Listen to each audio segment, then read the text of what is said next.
goals or values, but at its core, it's a perceived threat. And this threat may be to identity, control, fairness, safety, or recognition. Conflict majorly is emotional. Therefore, it lives in the limbic part of our brain. That's the one that doesn't respond to, just reacts without reasoning. In organizations, it could be maybe passive resistance, deadline missed, ideas dismissed, or trust eroded. But however, underneath these behaviors, there is an unmet need, which could be respect, clarity, autonomy, or fairness. Let's look at the psychology behind conflict escalation. Now, when a conflict occurs, it triggers our brain, as we say. Now, in our brain, the emotional center overrides our rational mind. That's why we shout what we might later regret, silence instead of engagement. So let's think of an organization, an employee who receives critical feedback, storms out of the room, or a teenager who is told no and slams the door. The brain perceives rejection and powerlessness and reacts as if it were physical danger. Understanding this is critical. You cannot reason with a triggered mind. So the first rule of resolution is 1. De-escalate your nervous system before you escalate the discussion. That is, taking 2 steps back, thinking about the whole discussion, and not think about it from your emotional point of view, but from the logical point of view. Now, I will be taking you through core conflict resolution techniques. The first one is active and empathetic listening. This technique is the foundation of any effective conflict resolution strategy.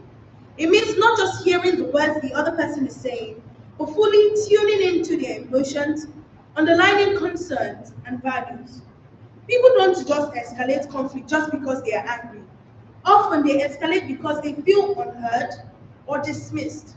Empathetic listening lowers defenses and builds psychological safety. 2. Interest-based negotiation. Instead of being just stuck on the position of what the both parties want, it's a technique that digs into interest, why they want it. When we focus not only on the surface demands, but look to exploring the motivations, the needs beneath those demands. 3. Collaborative problem solving. This technique shifts the tone of conflict from oppositional to co-creative. That is, from you versus me to us together versus the problem. When people feel ownership of a solution, they are more committed into implementing it. 4. Emotional regulation and self-awareness.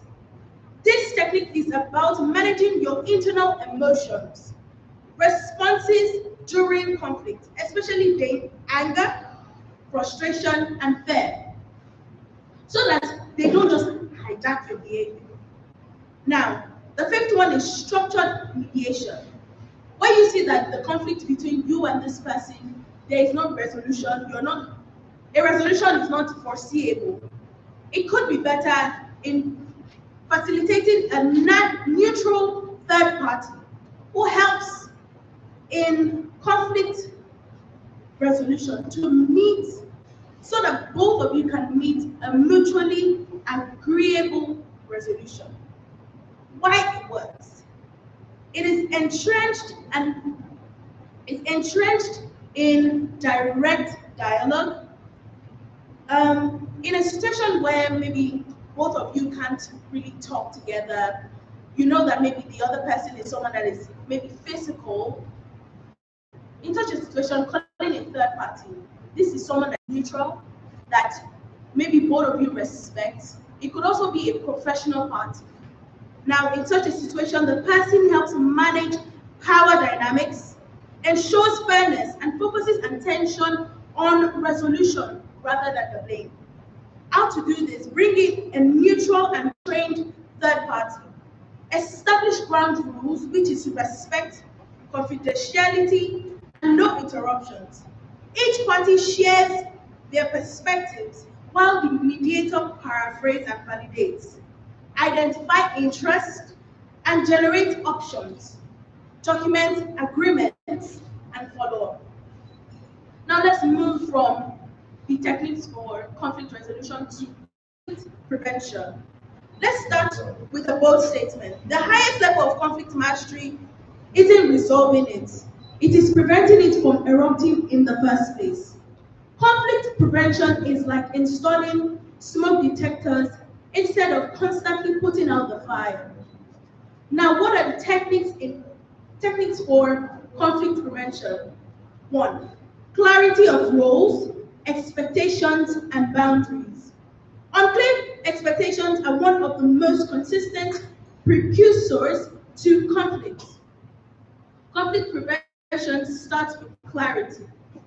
When people understand their roles, their responsibilities, and the boundaries to their authority, it minimizes tension. 2. Build a culture of psychological safety.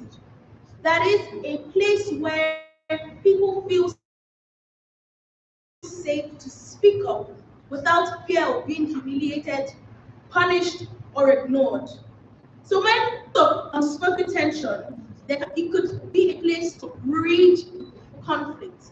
So in a place where people are comfortable to raise their concerns, their ideas, and their frustrations, it would sort of create a good environment for people to thrive. It's like in your workplace, if you're not able to communicate your feedbacks or your criticism to maybe your HR, I would tell you such a place is not one of the best places to grow, because you are expected to take criticism without giving your feedbacks. That is not a good psychologically safe place. Now, normalize difficult conversations, and that's the truth.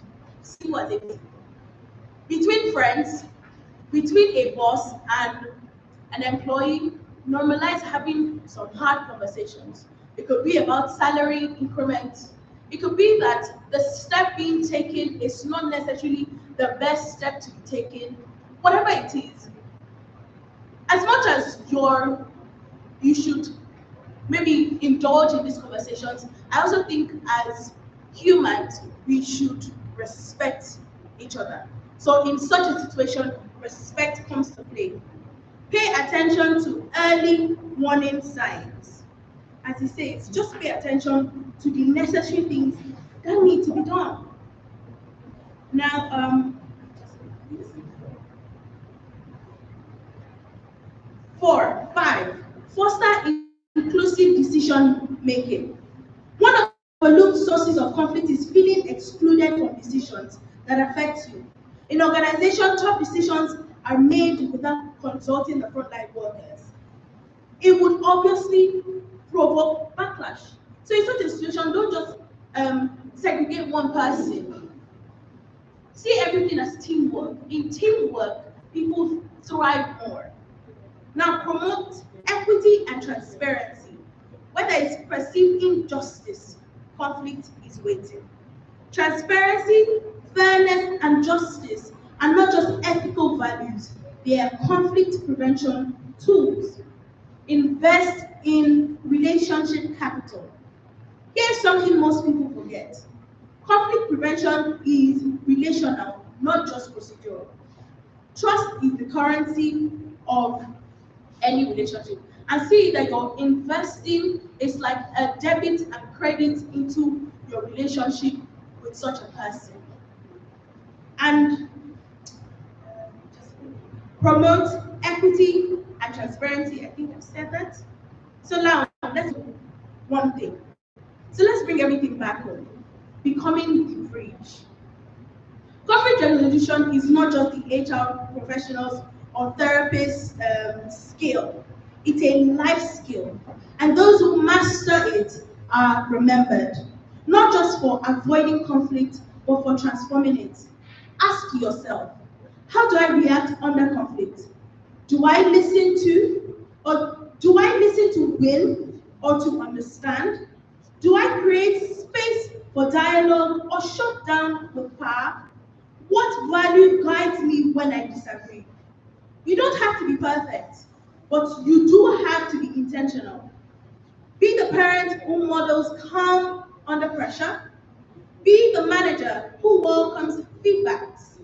Be the friend who calls someone in and not out. Be the bridge, not the barrier. So my final thoughts, let me leave you with this.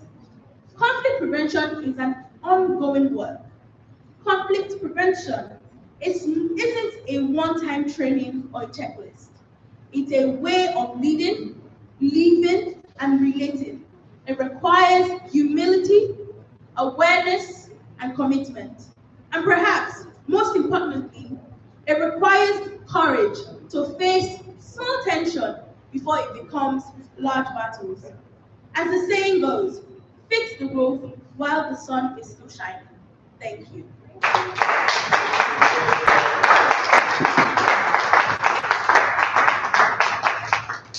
Thank you very much. That was highly enlightening. She made a few, in fact, she made several strong points regarding the topic for today.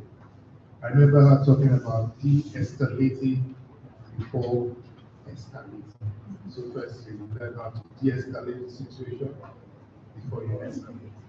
She also talked about empathetic listening, which is very important. Those are listening skills, not only for us as leaders, but for us as usually normal people. She went into talking about prevention, how we will prevent conflict in the first place. And she wrapped up by asking the question, do I listen to win? Which is a very pertinent question. Once again, I'd like us to give another round of applause to our first speaker. Yes, I know that we may have one or two questions to ask, but we'll do that in a very limited time. I'll just take two questions, just two questions, so we can move on to the next speaker. Do we have any questions? In the absence of any other question.